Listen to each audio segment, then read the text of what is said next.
Hey you guys, John Britt here. Hey, I'm going to do another video, this time on Shinos. I got all these out because I'm going to be doing a wood firing, and I was trying to show some of the people what the glazes would look like. And I have all these tiles from like 15 years ago in a box, so I thought since they're out, maybe I could try to explain a little bit, an overview of Shinos. Okay, so what I'm going to do is I'll talk about the recipe and why some crawl and don't crawl, what it's composed of. I'll talk a little bit about why the Unity molecular doesn't work well to analyze this. Then we're going to do these tiles, and I'll show firing cycles, clay bodies, and sort of where I got the idea to do all this. And then we'll see how that goes. I'm going to try to not be too confusing, but it is confusing. But I'm going to also go slowly through the tiles for about a half hour so that you can see them. I can't talk about everything about them, but some stuff. All right, let's start with this. Like a traditional Shino is generally said to be 70 feldspar, 30 clay. Okay, so now this could be 90-10, 80-20, 60-40, or some version in there, but this is like the general idea. Now, if I want to, this would be a traditional Shino. If I want to make carbon trap, I'm going to have to put in soda ash or salt. So between, say, 3 and 20 or 30, you can put a lot in there. So that'll make it a carbon trap. Now, the recipes you get will look very complicated, but if you break it down, put the feldspars in one spot and the clays in another, then you can start to see it. So you see they split the felds. Okay, so you could just make this Nefsi and EPK. That would be a Shino. But now, Guston and Wirt back in the 70s did some testing of different feldspars and Shinos, and they found there was a eutectic with spodumene and soda feldspar, and so they did a blending. So they have Nefsi 45, Kona, which is just soda spar out of production, but you can use Minspar. That's like 10.8, and then spodumene. So all that adds up to 71. So you see how complicated it is, but how simple it is. Then the clay is going to be EPK or ball clay. This is dirtier, the ball clay. So you get some irony colors. And then you total that up, you have 25. So you see how this, and then we have some soda ash in there. So you see this recipe might try to crawl because that's a lot of clay. If you're over like 20 clay in a recipe, it can try to crawl. It depends on how thick. And it depends also on how thick the piece is. Like if it's real thin, you oftentimes will get crawling just from too much moisture there. All right, so now say you didn't want that to crawl. You can calcine half of this clay component, so approximately. So I could just take 10 of the EPK and calcine it. Now this won't crawl because when you calcine something, you take out the shrinkage of the physical property of shrinkage, but the chemistry remains the same. Okay, and then I'm going to then talk about, this is called Bruce's Crackle. This one for sure Crackle. I'll show you this one. See how that looks? It's really crackly. And so, as opposed to this is the Guston. And so, if you look at this and you segregate these out again, Nefsi, Kona, spodumene, that's 59, and then you do these, that is 37.5. That's a huge amount of clay. So if you put that on a pot, you're going to get crawling, some kind of crackle or crawling. Okay, a little bit of soda ash. Of course, the thickness matters how much you're putting on. So if you did a real thin coat, it wouldn't crawl, but thicker it would. Okay, that's that. Now let's talk about this. So the Unity molecular, everybody wants to go onto Glazing and look at stuff, but this is not a great type of glaze to analyze that way because, first of all, Unity molecular assumes like a homogeneous mix. And with Shinos, we have soda ash in there. And what happens with soda ash is when it dissolves in the water, So when you dip your pot and then you let it dry, the soda ash will migrate to the surface where the water evaporates. And that's why you get an uneven coating of carbon trapped stuff, because like say you put wax on it, or say you dried it laying down or something, that there would be different amounts of soda ash but on the surface, so it's always a laminate. Okay, then it also, the unity molecular doesn't reflect physical properties. So for instance, in this case, shrinkage, it's not going to tell you how much this glaze will shrink. You have to know this. So like if I calcine kaolin and I have kaolin in unity molecular, they're the same. They're Al2O3, 2SiO2, but in reality, we've stopped crawling this way. All right, then the unity molecular, I drew a chart, like the stall chart here. Here's like a limit for a cone 10, and this is a carbon trap. This is a traditional, and this is an alumina Shino. So they are way above the amount of alumina and silica you want. That's why they work great at cone 13 and don't run. So like, and then well, I'll explain it here. Like a feldspar in unity molecular is called one flux, 1 alumina, 7 silica. That's how we write it, 1 to 1 to 7. And clay is 1 to 2. So the alumina is 1 and 2 moles of silica. So you can see the feldspar is here, and then you're adding more and more alumina and silica, and so it's not even in the range of what would work, supposedly. Okay? Also, in unity molecular, the material analysis is often idealized, and you don't show trace materials, and that's often important with Shino type glazes. Also, unity molecular doesn't reflect firing, which makes a gigantic difference, which I'm going to show you in a second. Nor does it reflect the interaction of clay body. Okay, so let's look here now. I've set this all up for you. I've got a whole bunch of tiles here. And just so you know, I put them one on porcelain, one on stoneware, and one on darker stoneware. These are probably reversed, or it doesn't matter. You got the idea. And so it changes the way the glaze looks. And then what I have here is different firing cycles. 1, 2, 3, 4, 5, 6 cycles. The same glaze. So what this was showing the R1 cycle, and I'm going to show you that in a minute. That's just a standard reduction. This was one I did at J.C. Campbell, and it was also supposed to be R1, but you can see how these are much different. Because this was oxidized at the end. So I'll show you that. Look at these two bodies, how they're this is darker. See how this is black cord inside? So it had reduction throughout, and then at the end it oxidized. So that's always good to see. And then, okay, this one was a reduction firing R1 with an oxidation soak at peak. This was R1 with a 5-hour soak at peak to hold it there, kind of to imitate Anagama. And then this one was an Anagama. And then this one was Higadashi, where as I was firing at cone 6, I pulled it out of the kiln and quick cooled it. So that's another style of pottery. All right, and here's more of that. Now let me show you.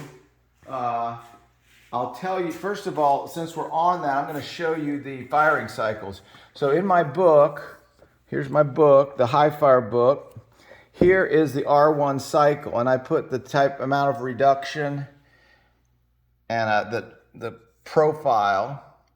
And then here is probably R1, this one here is probably the R10, but instead of a 75 there, it's probably 0.1. So I tried to oxidize. All right, and then what I do when I do my firings, I will do there's a hobo data logger I can have, and it'll plot the cycle, and this one plots the reduction here. And so here, that's another example of the reduction, and there's an example of the temperature. And here's another one. This is one where I did a peak soak at 5. I called it R1 5P. Okay, so that's just to show you how I do things. All right, since we're here, let me just show you. Here's the chart I was telling you about up there, the unit. Here's the limits for cone 10. Here's a carbon trap. Here's a traditional, and here's high alumina. Look how high, that's like 2.9, 3.0 alumina. That's like, most glazes will be 0.5 alumina, way down here. All right? Okay, so now the way that here, wait, we're still doing, let me do this still. Here was the Higadashi one where I just pulled it out at cone 6.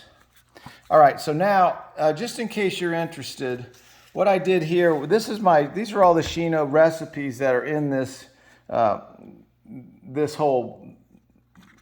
these tiles. And so what I did, there was a book out a long time ago. It's called Endless Variations Shino Review. 2005, 20 years ago. And everyone had to write in there like what their recipe was, how they fired, how they applied it. And so I just took these and I made them up. It was all these cards. And so I made them up, and it came in this little packet, this little pouch. And but I wrote them on this piece of paper. If you want this piece of paper, you can just write to me, email me, johnbrittpottery@gmail, and I'll send you this. And I've organized these in, this is the highest clay, and it just went on down to the lowest clay. I think would be like this Mino has, has like, I don't even know, it just has bentonite. Okay, so I wanted to show you that. All right, so let's come back over here. I'm going to get these 2 tiles that I had over here, put them back. So that went to the Guston, wherever that was. There it is. And here was this one. So let's just start here with, let's just look here. Like, look at this one, this Baymore. So this Baymore, this was a difference because this was applied thinner than this. But you see how thick that's applied and how crawly it is. It's very nice glaze. So if I took my recipe and I looked at it, I would see I have 16 ball clay, 12, so I have 28 or so clay. That's gonna crawl if it's applied thick. And you can sort of see that reflected. And then here's the Anagama. They always look super nice. And then here's orange Shino. This is a lot like Malcolm Shino. A lot of soda ash in there. And then, yeah, here's it gets carbon trapping. That's wax on there so there's not as much soda ash where the wax is, and so you don't get carbon trapping there. It's on porcelain. And then here is some more carbon trapping, and you can see like flushing down there of orange. And then that's it. I'm just trying to pick ones that are interesting for me. This is a nice one. This is Akira's Sataki's recipe. It has like 31 kaolin, so it's going to probably crawl. So you can see right there, it starts crawling a lot. And you see how much different this is on porcelain versus stoneware. It's like all the iron you're getting from the body. And then here's some a little more oxidized. Here's a nice toasty ones. And the Anagama, of course, are fantastic. All right. And then this is Bruce's Crackle. And I just put this on the rest. I put this up there. So that has 37.5 clay. And so you can see how crawly this is. Sometimes people, what they do with these is they'll bisque fire them again to 1100 of Fahrenheit and then rub stain in there and then refire it again and you get a neat effects. Here's one where I put in couscous in the glaze instead of, well, just additionally. So that makes it burns out and it makes all these nice voids there. So that's pretty cool. And then these are some of these are hard to read, but I put the stain in here. So it's hard to read though from this Anagama because it just got like blasted. All right, what else we got? So say I looked at this Pinel Shino. I can see clearly this has a lot of soda ash. This is a carbon trap. That's where the wax was. So you can just look at that. I don't have the recipe there, but you can look it up. Probably you can Google these recipes, but you can see how much carbon trapping I got in this firing and not in this firing, even though they're purportedly the same. But you know, with carbon trapping, one part of the kiln might get carbon trap and the other might not. There's still remnants here and remnants there. And I lost some tiles along the way. That's why there's some, like there's missing ones here. All right, this Cornell one's very good recipe. And it's got basically not too much clay, although oh, there it is. I'm sorry. It's a 30 clay and 10 shale. So I got some local shale and ball milled it. That means it just has iron in it. And then, so you can see I got carbon trapping. I got crawling. I got more iron, it's darker. And so these look really good in the Anagama. So we would look and see how much soda ash. We would assume that has a lot of soda ash, and sure enough, it has 16 soda ash. That's a lot. Like I said, 30 is the max I have in this group, but generally 18 is what Malcolm Shino has. And the one I like is Penn State. And that has about 8. So it's not quite as heavy duty. All right, this RJ dry is real good. I don't have the recipe there, but it's just a dry. It just has very little soda ash is it, but it's a very nice dry look if you like that. And I'm sure it does nicely in the Anagama. Okay, and then Penn State, that's the one I use a lot. Here's the kind of the way it will look. This you get some carbon trapping there. Here's the recipe. Not too much kaolin in this or ball. It's like 24 clay instead of 30 or more. So it doesn't crawl too bad. It's a nice glassy feldspar-y surface. Pretty good, like for a liner or something.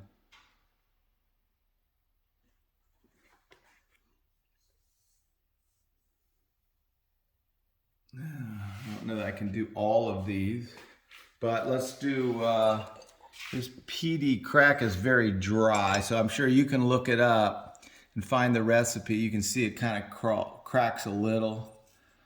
Nice iron color though. Some carbon trapping. Looks good, really good here. That's fantastic. All right, so this Mino, the Mino is the one is super high on the alumina. So if I showed you this again, it's right up here on the Unity Molecular, very high, not much clay. So we would assume it wouldn't crawl, which it doesn't. It's very white, high alumina, but you can get some nice orangey colors from it that are very good. Yeah, that's a nice Anagama. See, it can take a lot of heat because it's so high in alumina. All right, this one is Hiroshi. Shino here is a lot of spodumene. So it'd be very expensive now, but it's a very nice glaze. Sometimes causes shivering because there's so much lithium in it. But it's great in an Anagama. That's like spectacular. So it needs a lot of heat. All right, this coffee one is the one this is Michael Coffee. All these are like named after people or places. So this is Michael Coffee, and it has red art to give it color, and it has tin to change the, so that you can see this turns peachy and opaque from the tin in there. Very nice, and nice and crawly. If you like crawly surfaces, that's fantastic. And I like these Anagamas where it crawls, but then it melts again, so it helps it look real mottled. All right, I think I'll skip this dressang. This is a lot like, but one thing good about this is, see, because most people can't get this, it has low melt spodumene in there, which is like not available anymore. And it's got some soda ash in there, so you get carbon trapping. But this is the one I wanted to show you. This is Angelafina's recipe. So she just did 1 scoop of spodumene, 1 scoop of EPK, and 1 scoop of soda ash. So that's like 33% soda ash. So you're gonna have a lot of carbon trapping.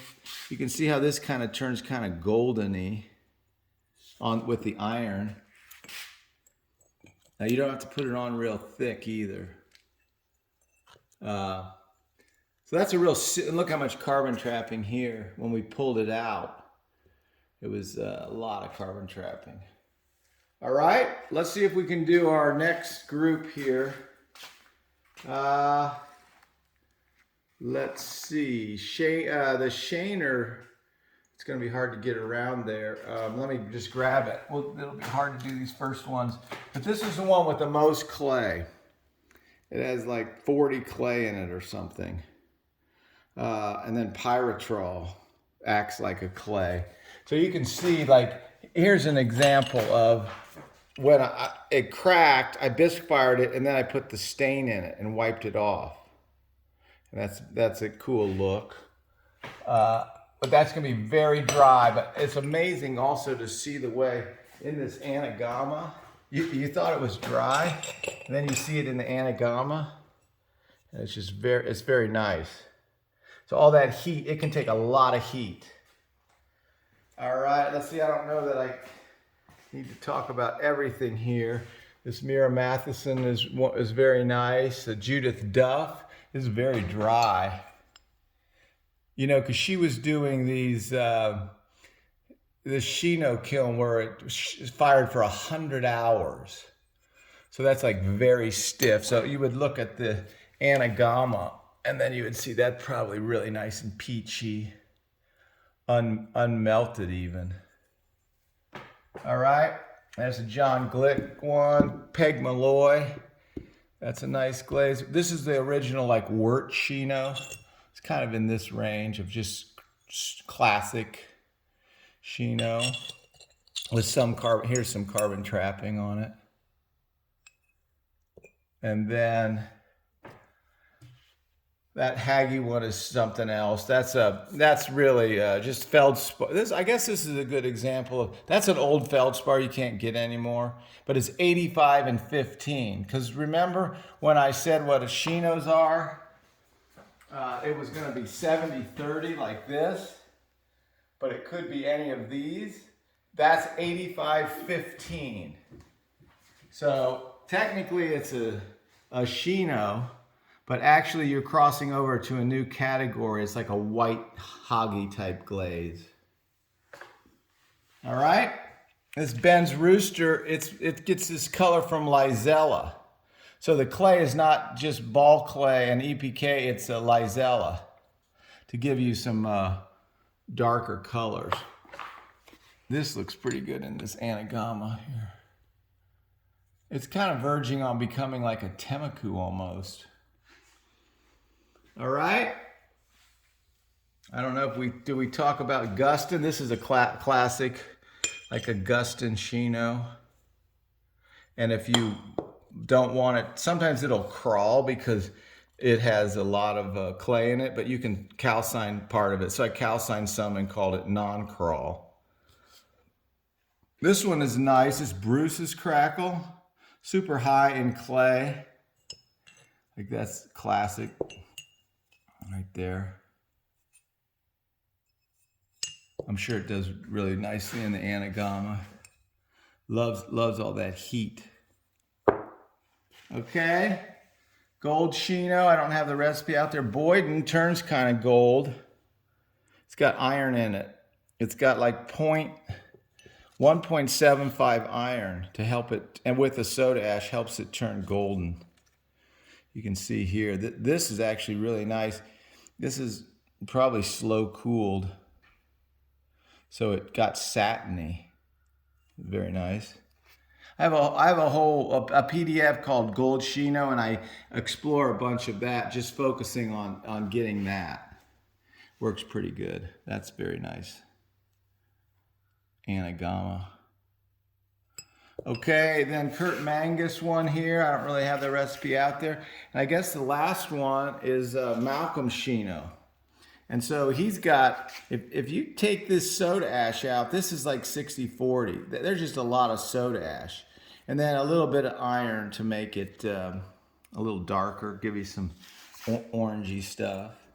So that's like classic. Here's classic Malcolm right here. It's a super lot like orange Shino that we had before. Okay, I think that's all I got for you. Hope you enjoyed that. Make 10,000 tiles. We'll see you tomorrow.